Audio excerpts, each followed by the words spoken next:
Do you know how to replace a car battery? Why it's important, how to do it, what to look for? My name is Dejan and I have the answers.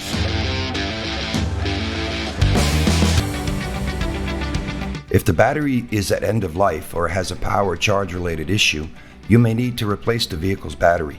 Always consult the vehicle's handbook for guidance in battery location. Many modern cars have moved the battery location from under the bonnet to other locations in the car. Locations may include under the seats, either front or rear, or in the boot, typically under the floor.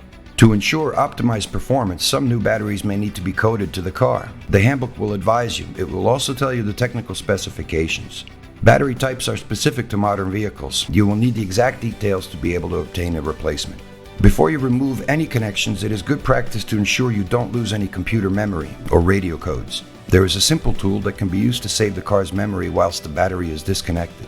Many modern cars may not need this as they have a system that will store the memory in the system and allow the battery to be disconnected and connected with no problems.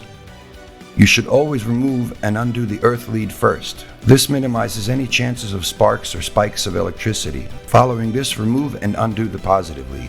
Remove the battery security bracket and lift the battery out of its carrier.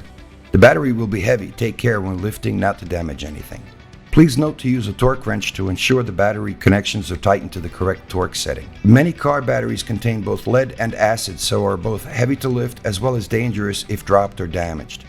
Failure to carry out the handbook procedure may have implications to the car systems or you personally.